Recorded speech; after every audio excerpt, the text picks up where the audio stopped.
नमस्कार, capital TV Bihar की खास पेशकश 5 का पंच देख रहे हैं आप। मैं हूं सृष्टि राय। आज हम बात करेंगे बिहार की 5 बड़ी खबरों की। इसमें बात होगी सियासत के बदलते समीकरणों की, सरकार के काम करने के तरीकों की, प्रशासन की कामयाबी और नाकामियों की, और साथ में चर्चा करेंगे नीतीश कुमार की सरकार पर उठ रहे सवालों की। तो अब रुख करते हैं खबरों की तरफ। पहली खबर में बात बदलते समीकरणों की। चिराग पासवान को जेडीयू का ऑफर, भाजपा नेता बोले डूब जाएंगे, लोजपा की ओर से आया बड़ा बयान। दूसरी खबर में बात गुंडा राज की। बाहुबली पूर्व सांसद आनंद मोहन को फिर मिली पैरोल, 15 दिनों के लिए सहरसा मंडल कारा से निकलेंगे बाहर।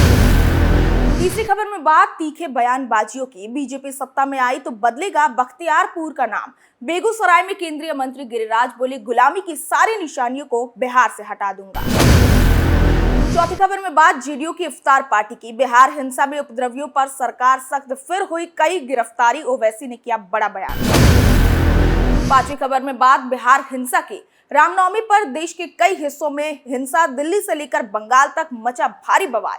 हिंसा की योजना सोशल मीडिया, व्हाट्सएप पर बनाई गई थी। बिहार के सियासी गलियारों में अब इफ्तार पार्टी को लेकर सियासत गर्म हो गई है। सीएम नीतीश कुमार और जेडीयू के बाद राजद ने इफ्तार पार्टी का आयोजन किया। राबड़ी आवास में इफ्तार के दावत में लोजपा रामविलास के नेता चिराग पासवान भी शामिल हुए। वहीं अब इसे लेकर सियासी पारा चढ़ा हुआ है। जेडीयू नेता केसी त्यागी ने चिराग पासवान को महागठबंधन में आने का न्योता दिया। चिराग पासवान ने पहले तो बिहार में चल रहे इफ्तार पार्टी का विरोध किया और हिंसा के दौरान इसे गलत बताया, और फिर तेजस्वी यादव की इफ्तार दावत में शामिल भी हो गए। इफ्तार के बाद चिराग ने सीएम नीतीश कुमार पर जमकर हमले किए। वहीं जब जेडीयू नेता केसी त्यागी ने एक सवाल का जवाब देते हुए पत्रकार को कहा कि अगर चिराग पासवान महागठबंधन में आते हैं तो उनका स्वागत करेंगे। नीतीश कुमार के नेतृत्व में जो सरकार चल रही है उसमें उनका स्वागत करेंगे। चिराग पासवान के द्वारा इफ्तार के आयोजन को लेकर उठाए गए सवाल पर केसी त्यागी ने कहा कि रामविलास पासवान के द्वारा दिल्ली में इफ्तार दावत का बड़ा आयोजन किया जाता रहा है। वहीं चिराग पासवान को ऑफर दिए जाने पर चिराग पासवान की पार्टी के प्रदेश अध्यक्ष राजू तिवारी ने कहा कि एक पार्टी में जाने पर यह ऑफर देने लगना ये कुछ ज्यादा ही जल्दबाजी है। राजू तिवारी ने कहा कि कल क्या होगा ये कहना मुश्किल है, लेकिन अभी कुछ भी कहना जल्दबाजी होगा। बेहद जल्दबाजी में ऑफर दे दिया गया है। रामविलास जी और लालू यादव जी के परिवार के बीच पुराना रिश्ता है। दोनों परिवार के बीच संबंध अच्छे हैं, इसलिए चिराग वहां गए थे। वहीं महागठबंधन में चिराग को बुलावा मिलने के सवाल पर भाजपा नेता नितिन नवीन ने कहा कि राजद, जेडीयू, कांग्रेस डूबती नैया है और जो इस पर सवार होगा वो खुद डूब जाएगा। गोपालगंज के डीएम जी कृष्णैया हत्याकांड में उम्र कैद की सजा काट रहे आनंद मोहन सिंह एक बार फिर पेरोल पर जेल से बाहर आएंगे। सरकार ने उनकी अर्जी स्वीकार कर ली है। पूर्व सांसद आनंद मोहन 15 दिनों के लिए मंडल कारा सहरसा से बाहर आएंगे। आनंद मोहन लंबे समय से सलाखों के पीछे हैं। पूर्व सांसद आनंद मोहन को 5 दिसंबर 1994 में डीएम कृष्णैया हत्याकांड में फांसी की सजा हुई थी। लंबे समय तक मुकदमा चला और आखिरकार उनकी फांसी की सजा आजीवन कारावास में बदल गई। आनंद मोहन सहरसा के मंडल कारा में सजा काट रहे हैं। इस साल लगातार दूसरी बार आनंद मोहन को 15 दिनों की पेरोल मिली है। इससे पहले फरवरी में आनंद मोहन की बेटी सुरभि आनंद की शादी के लिए उन्हें 15 दिनों के लिए पेरोल पर बाहर आने की अनुमति मिली थी। आनंद मोहन की बेटी की शादी में तमाम दिग्गज नेताओं ने शिरकत की थी। आपको बता दें कि मुजफ्फरपुर जिले में 4 दिसंबर 1994 को आनंद मोहन की पार्टी के नेता रहे छोटन शुक्ला की हत्या हुई थी।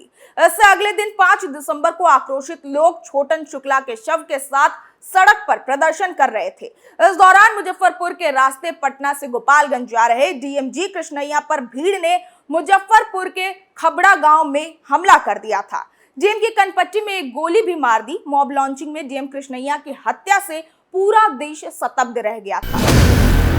बिहार के बेगूसराय में केंद्रीय मंत्री गिरिराज सिंह ने बड़ा बयान दिया है। उन्होंने मीडिया से बातचीत करते हुए कहा कि राज्य में अगर भाजपा की सरकार आती है तो बख्तियार खिलजी के नाम पर बने शहर बख्तियारपुर का नाम बदल दिया जाएगा। उन्होंने कहा कि भारत में अंग्रेजों से पहले मुगलों का राज था। मुगलों ने कई धार्मिक स्थलों को तोड़ा।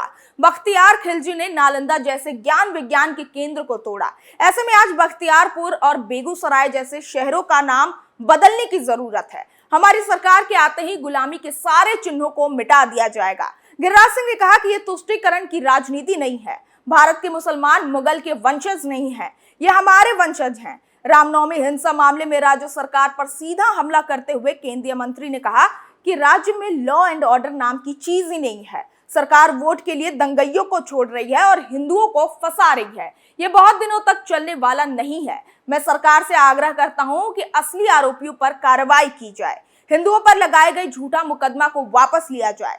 गिरिराज सिंह ने कहा कि पड़ोसी राज्य है उत्तर प्रदेश, सरकार ने वहां मंदिरों से ही नहीं मस्जिदों से भी लाउड स्पीकर को हटा दिया, मगर एक दंगा नहीं हुआ। बेगूसराय में केंद्रीय मंत्री गिरिराज सिंह ने सीएम पर हमला करते हुए कहा कि वो मुंगेरी लाल के हसीन सपने देख रहे हैं। हालांकि सपना कोई भी देख सकता है, कोई उसकी मनाही नहीं है।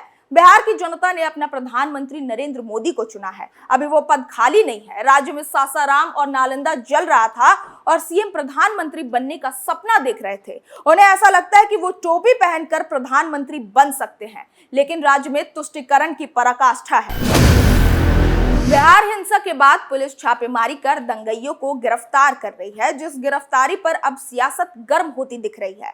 दरअसल एआईएमआईएम चीफ असदुद्दीन ओवैसी ने बिहार के चाचा भतीजे की सरकार पर सवाल खड़े किए हैं और पूर्व मुख्यमंत्री राबड़ी देवी के आवास में आयोजित दावते इफ्तार पर बड़ी प्रतिक्रिया देते हुए इसे फैंसी ड्रेस का आयोजन कहा। ओवैसी ने पुलिस की कार्रवाई पर गंभीर आरोप लगाते हुए कहा कि हिंसा के जिम्मेदार हिंदुत्ववादियों को जेल में भेजने के बजाय मुसलमान लड़कों और बच्चों को ही गिरफ्तार करवाया जा रहा है। वहीं दूसरी ओर बिहार के सेक्युलर मुख्यमंत्री और उप मुख्यमंत्री को फैंसी ड्रेस से फुर्सत ही नहीं मिल रही। बता दें कि हाल ही में हुई सासाराम नालंदा हिंसा पर मुख्यमंत्री नीतीश कुमार ने बिना नाम लिए केंद्र सरकार और ओवैसी पर हमला किया।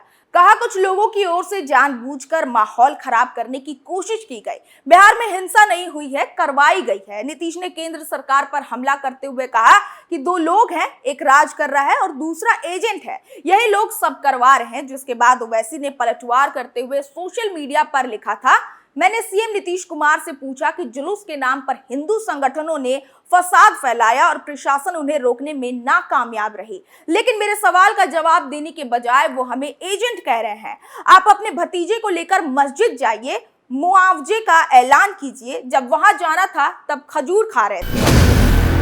बिहार दंगों के आरोप में पुलिस अब तक 150 से ज्यादा आरोपियों को गिरफ्तार कर चुकी है। इस बीच पुलिस ने बड़ा खुलासा किया है। बिहार पुलिस के मुताबिक रामनवमी के जुलूस के दौरान हुई हिंसा की योजना पहले से बनाई गई थी, जिसके लिए दंगइयों ने सोशल मीडिया का इस्तेमाल किया था। हिंसा के पहले 456 लोगों का एक व्हाट्सएप ग्रुप सक्रिय था, जहां रामनवमी को लेकर संदेश के जरिए हिंसा की साजिश रची गई थी। वहीं जब पुलिस ने घटना के मास्टरमाइंड कुंदन कुमार की संपत्तियों को कुर्क करना शुरू किया, जिसके बाद कुंदन कुमार ने आत्मसमर्पण कर दिया। ईओयू की जांच में खुलासा हुआ कि आरोपी ने फर्जी वीडियो के जरिए अलग अलग समुदाय के लोगों को उकसाया, जिससे हिंसा भड़की। वही आरोपियों के पास से 5 मोबाइल फोन बरामद किए गए हैं, जिनकी जांच की जा रही है। साथ ही नालंदा और सासाराम में सांप्रदायिक तनाव के दौरान सोशल मीडिया मंच के जरिए फर्जी वीडियो और संदेश प्रसारित करने वाले लोगों को पकड़ने के लिए अलग से जांच की जा रही है, जिसके चलते 8 अप्रैल को 15 लोगों के खिलाफ एफआईआर दर्ज की गई, जिसमें 5 नामजद आरोपियों को गिरफ्तार कर लिया गया है। वहीं 150 से अधिक लोगों को पहले ही गिरफ्तार किया जा चुका है। 5 के पंच में आज के लिए बस इतना ही। फिर पेश होंगे कल की 5 बड़ी खबरों के साथ। तब तक के लिए देखते रहिए कैपिटल टीवी बिहार। नमस्कार।